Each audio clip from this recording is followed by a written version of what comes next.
사연을 소개하겠습니다. 남자친구와 3년 가까이 만나고 있던 어느 날 남친이 제게 말을 꺼냈어요. 자기야, 우리 집에서 결혼 이야기가 나오는데 자기는 어떻게 생각해? 결혼? 하긴 우리가 만난 지 3년 가까이 다 돼가니까 그럴 수도 있겠네. 나도 되도록이면 결혼 빨리 해서 자리 잡고 싶은 생각이 들기도 해. 물론 자기만 괜찮다면 말이야.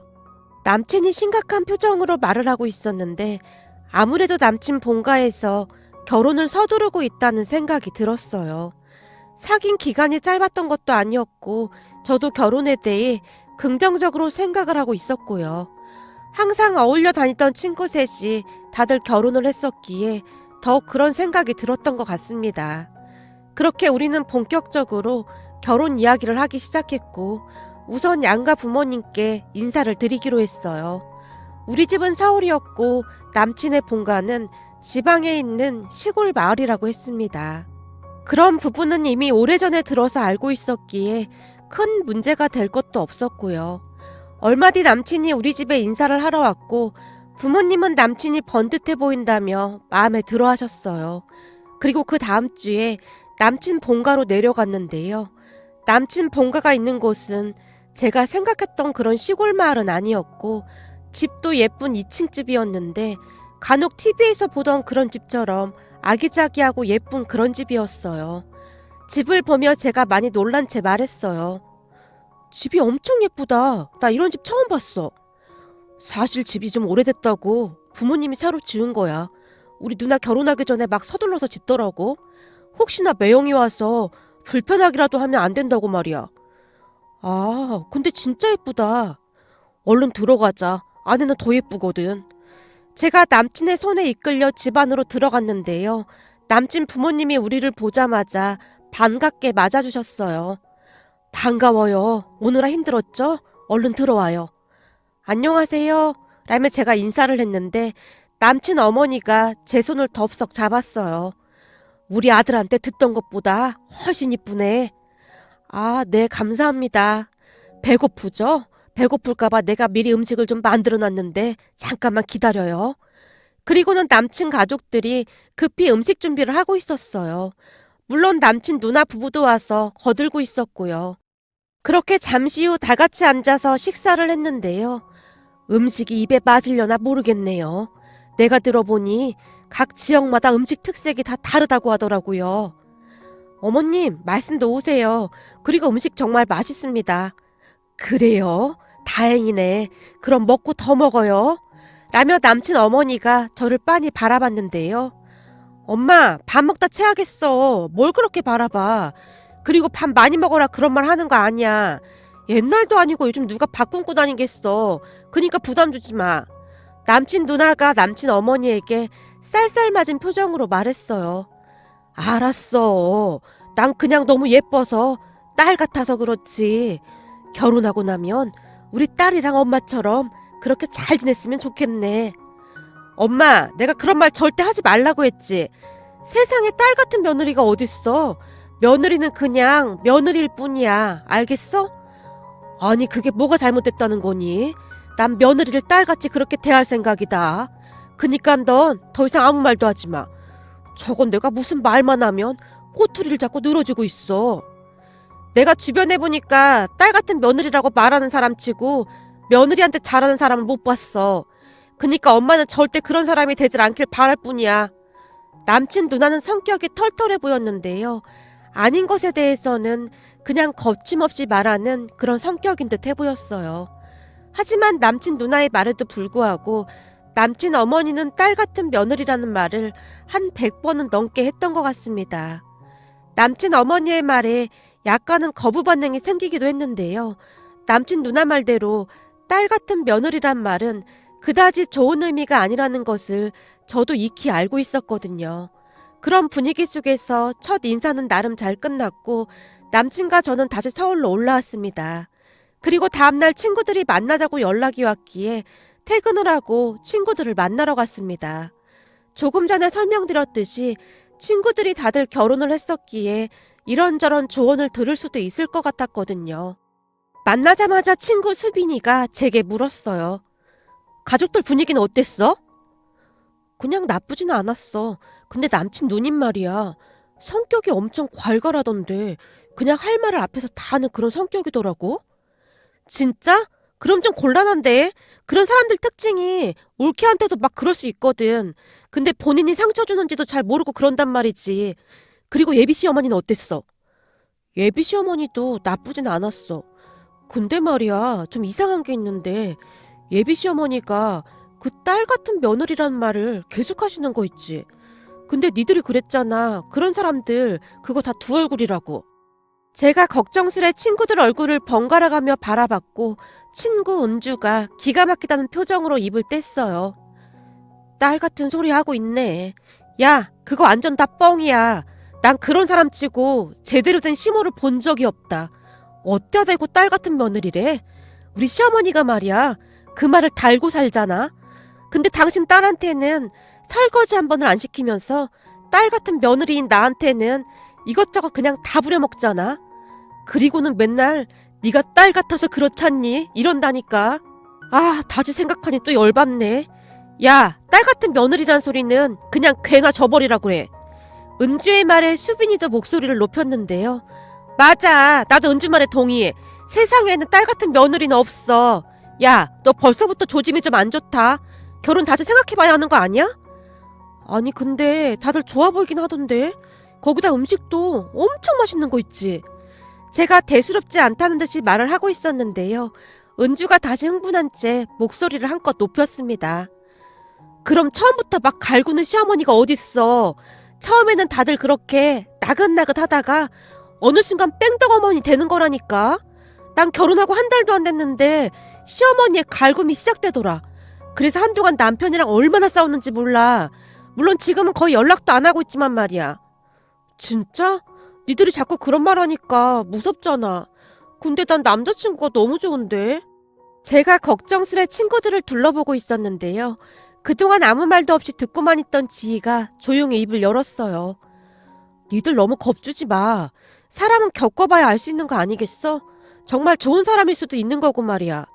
우리 시어머님도 좋은 분이시잖아. 니네 시어머니는 100년에 한 번 나올까 말까 그런 분이시고 그런 분 만날 확률은 거의 없다고 봐야지. 그렇고 말고 이 시자만 붙으면 사람들이 막 돌변하거든. 은주가 고개를 절레절레 흔들며 지희의 말을 묵살해버렸어요. 그런 친구들의 말을 듣고 있다 보니 조금씩 걱정이 되기 시작했습니다. 잠시 후 집에 들어간 제가 엄마에게 어렵게 말을 꺼냈어요. 엄마, 승훈 씨네 어머니 말이야. 나한테 딸 같은 며느리처럼 잘 지내자고 하시는데 그게 좋은 말은 아닌 거지. 뭐? 딸 같은 며느리? 세상에 딸 같은 며느리가 어딨어. 딸이면 딸이고 며느리면 며느리인 거지. 그런 생각을 하는 것 자체가 틀려먹은 거야. 진짜 그랬단 말이야? 이거 분위기가 영 쎄한 게 이상하네.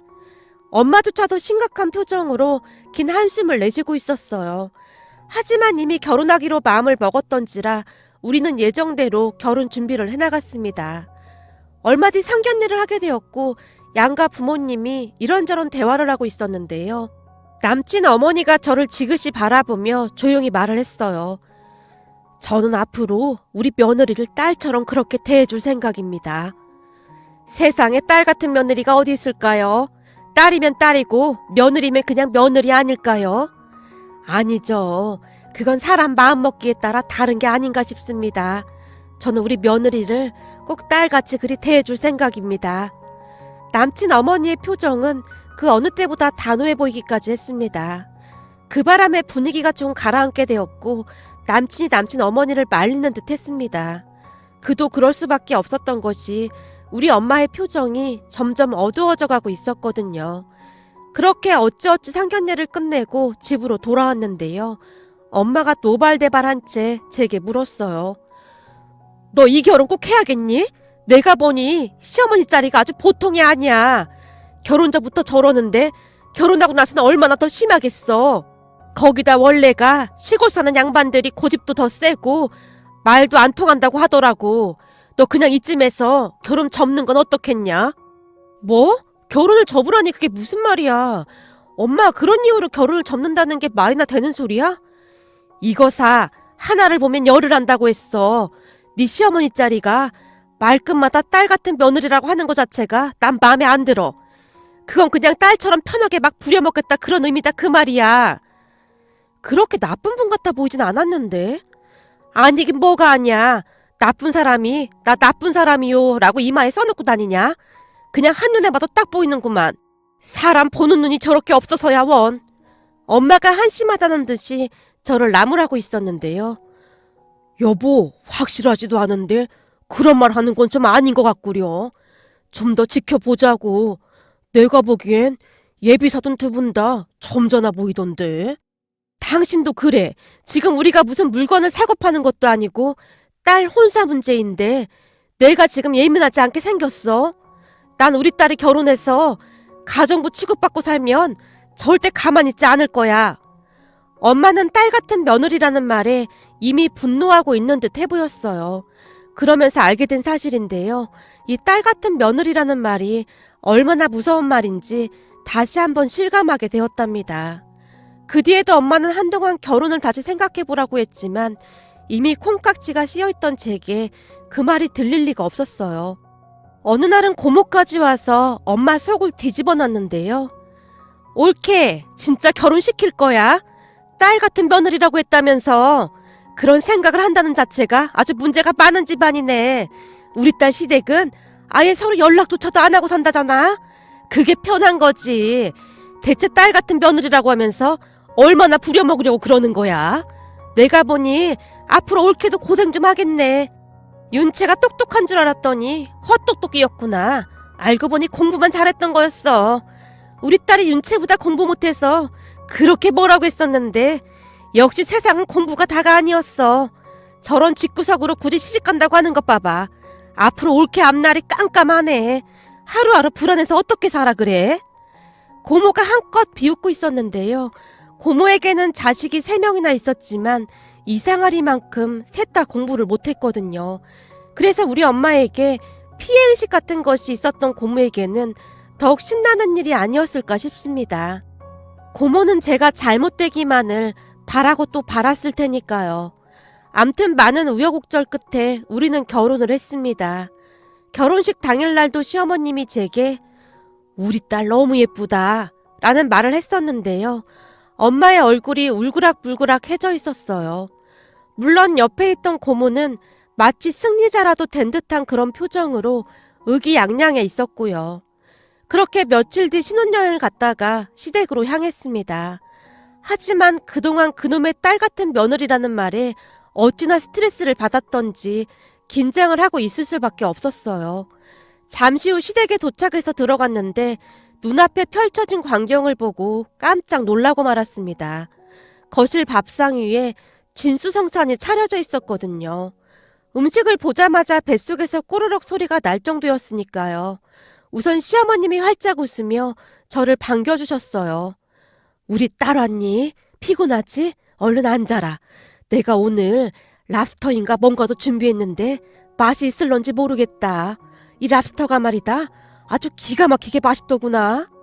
엄마, 딸 같은 며느리라며 우리한테는 랍스터는커녕 대게 한 번은 안 해줘놓고 왜 차별하는 거야?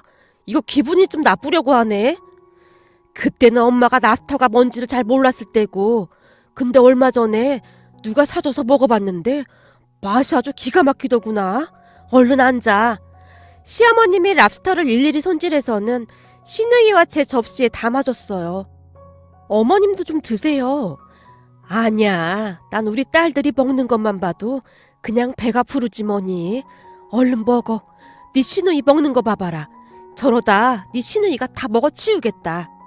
엄마, 밥 먹을 때는 걔도 안 건드린다고 하는데 자꾸 왜 그러는 거야?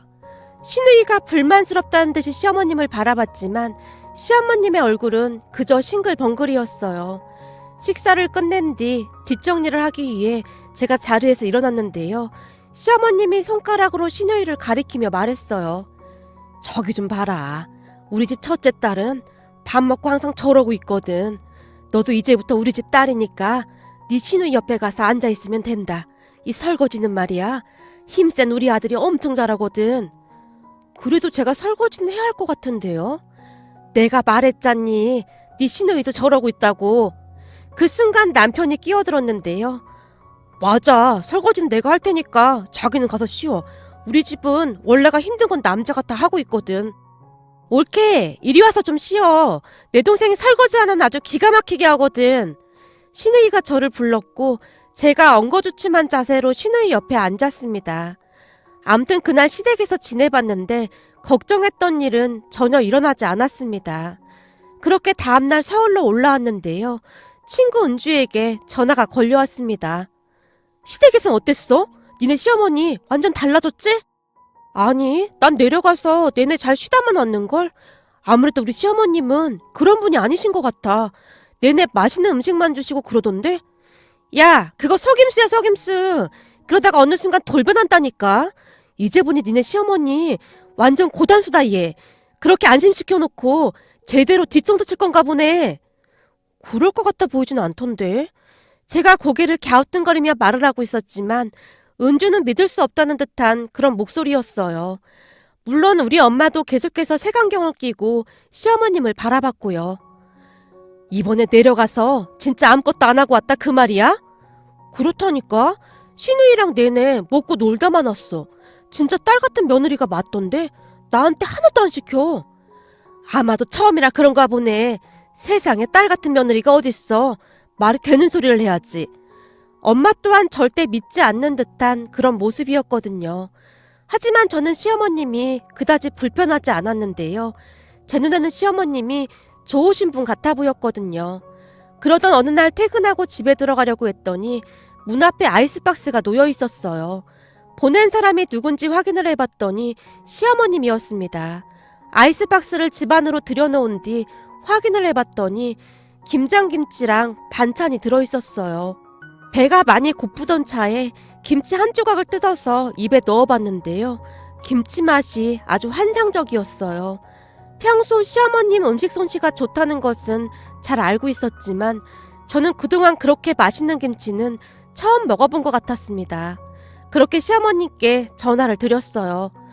어머님, 김장하신 거예요? 저 부르지 그러셨어요. 제 친구들 보니까 김장한다고 다들 시댁에 가던데요. 아니다.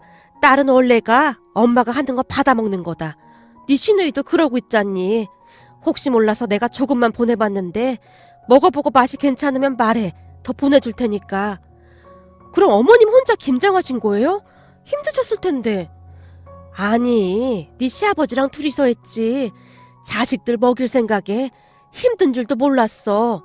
시어머님의 목소리가 어찌나 해맑았는지 모르겠습니다. 그 순간 왜 그랬는지 모르겠지만 자식들 먹일 생각에 힘든 줄도 몰랐다는 말에 저도 모르게 울컥했는데요. 그냥 자식들을 생각하는 시부모님의 마음이 고스란히 느껴져 왔거든요. 어머님, 김치 너무 맛있어요. 저는 지금껏 이렇게 맛있는 김치는 처음이에요. 정말이니? 맛이 괜찮았어? 그럼요. 진짜 맛있어요. 김치만 있어도 밥 한 공기 뚝딱 할 것 같아요. 다행이구나. 맛있다고 해줘서 정말 고맙구나. 부모는 그저 자식이 맛있게 먹는 것만 봐도 배가 부르거든. 시어머님이 오히려 제게 고맙다는 말을 몇 번이나 했는데요. 그동안 잠시나마 시어머님을 의심했던 것이 죄송스럽기만 했습니다. 그때도 시어머님은 여느 시어머니들과는 달라도 너무나 달랐는데요. 제 생일날 꽤 많은 용돈을 보내주시면서 오늘 생일인데 맛있는 거 사 먹어. 내가 생일상이라도 차려주고 싶은데 요즘은 생일상 차려준다고 오라가라 하는 것도 안 좋은 거라고 해서 그냥 돈으로 보냈다. 일하랴 집안일 하랴 많이 힘들지? 아니에요 어머님. 그이가 많이 도와줘서 저는 하는 것도 없는걸요. 그거야 맞벌이 하는데 당연한 거지. 혹시 농땡이 피우거나 하면 나한테 바로 연락해라. 아주 혼을 내줄 참이니까. 시어머니는 그저 그 말만을 할 뿐이었어요. 시간이 지나면 지날수록 시어머님의 진가가 드러나기 시작했는데요. 모든 것에 배려를 하며 신경을 쓰는 듯한 그런 모습이었습니다. 그냥 한마디로 진짜 딸 같은 며느리가 존재하더라고요. 그러던 어느 날 시댁에 갔는데 시어머님이 제게 통장 하나를 내밀었어요. 어머님, 이게 뭐예요? 원래 여자들은 비상금을 조금씩 가지고 있어야 든든한 거야. 비상금이요? 그래, 네 시누이 거랑 네 거랑 두 개 만들어서 내가 열심히 돈 모았다. 그러니까 가지고 있다가 꼭 필요할 때 써라. 어머님, 저는 안 주셔도 되는데. 너 내 말 잊었니? 내가 항상 하는 말이 뭐냐? 아, 딸 같은 며느리요? 그래, 넌 이제 내 딸이나 마찬가지 아니더냐. 그러니 네 시누이랑 똑같이 해야지. 옛말에 그런 말도 있잖니. 열 손가락 깨물어서 아프지 않은 손가락이 없다고 하잖니. 그래도 저는 진짜 괜찮은데. 제가 괜찮다고 정중하게 거절했음에도 불구하고 시어머님이 제 손에 통장을 쥐어주셨는데요. 그러면서 지나간 이야기를 하기 시작했어요. 네 시누이가 결혼하고 사는 거 보니 그렇게 딱하지 뭐겠냐. 거기다 시집살이까지 당하면서 삐쩍삐쩍 말라가는 거 보고 있는데 내 가슴도 미어지더구나. 그렇게 당당하던 애가 시어머니 눈치를 어찌나 보던지 말이다. 그거 보면서 나는 며느리 들어오면 절대 그러지 말아야겠다 싶었다. 그래서 내가 그 말을 입에 달고 살았던 거야. 딸 같은 며느리다 그 말이다. 근데 실천해보니 그게 별로 어렵지도 않더구나. 우리 딸한테 하듯이 그냥 똑같이 하면 되더구나. 그냥 내 딸이다 생각하니까 별로 어려운 것도 없다 그 말이야. 어머님, 사실 결혼 전에는 어머님이 그냥 입버릇처럼 하는 말이라고 생각했거든요. 근데 요즘은 그런 생각한 것 자체가 너무 죄송스럽고 얼굴을 들 수가 없어요.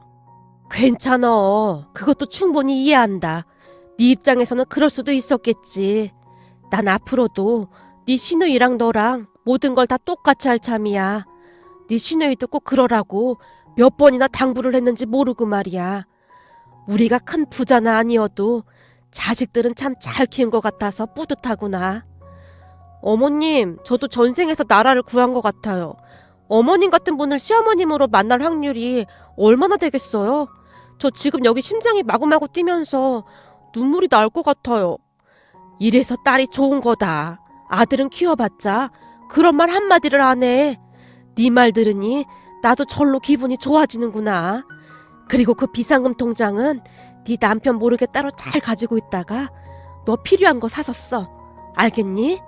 시어머님의 말에 제가 눈물까지 그렁그렁한 채 고개를 끄덕였습니다.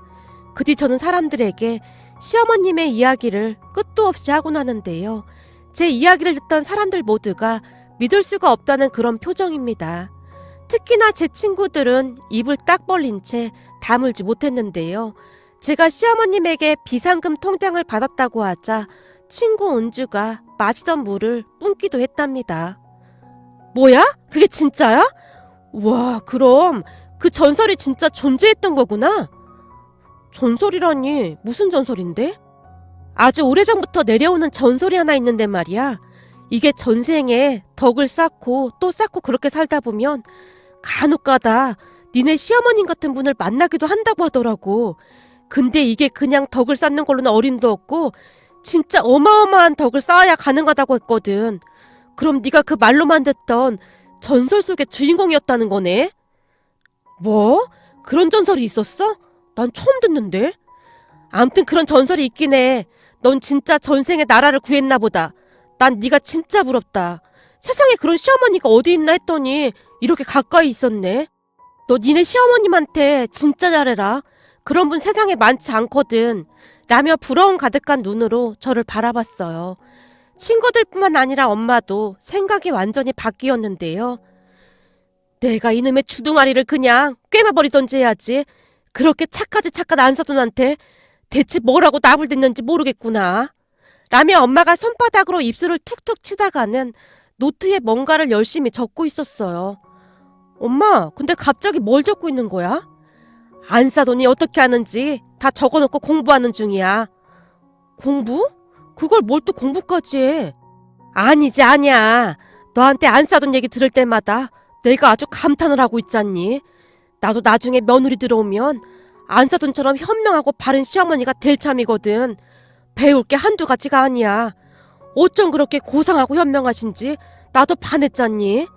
그지? 우리 시어머님이 엄청 현명하시고 멋지긴 하셔.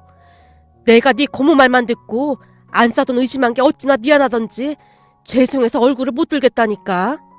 대체 고모가 뭐라고 했는데? 네 고모가 말이야. 그 뭐냐 시골 사람들 완전 고지식하고 말도 안 통한다고 막 그러면서 안 사더니 땅 꿍꿍이가 있는 게 분명하다고 계속 그랬다니까. 암튼 고모는 알아줘야 해. 그래서 허구한 날 욕먹으면서도 그 버를 못 고치네. 그러게 말이다. 내 옆에서 어찌나 그런 말을 해대던지 나도 거기에 깜빡 넘어갔지 뭐냐. 지금은 배가 아파서 아주 난리도 아니야. 거기다 며칠 전에는 네가 뻥치고 있는 거라고 하면서 아주 난리까지 피어대더라니까. 사람이 마음을 곱게 써야 일이 잘 풀리는데 고모가 그런 마음을 가지고 있으니 될 일도 안 되지. 암튼 엄마는 앞으로 고모가 하는 말 그냥 한 귀로 듣고 한 귀로 흘려버려. 당연하지. 난 앞으로 안사돈을 스승님이라고 생각하고 그런 시어머니가 되도록 단단히 수련을 할 참이야. 안사돈이 하는 걸 보니 이게 하루 이틀에 걸쳐서 나오는 게 아닌 것 같더라고. 이 내공이 아주 어마어마한 것 같더라니까. 하긴 우리 시어머님 내공이 어마어마하긴 하지. 근데 엄마가 우리 시어머님 내공 따라가려면 수련을 참 많이 해야 할 텐데 걱정이네.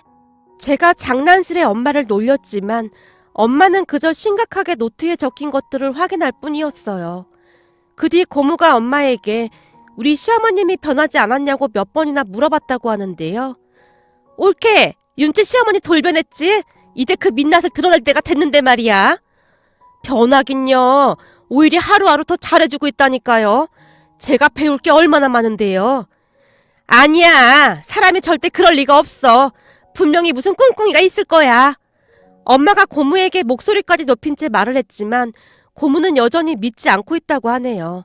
그런 모습을 보며 이 며느리를 딸같이 여긴다는 게 보통 일이 아니구나 하는 생각을 다시 한번 하게 되는데요. 우리 시어머님이 얼마나 대단하신 분인지 존경스러울 따름입니다.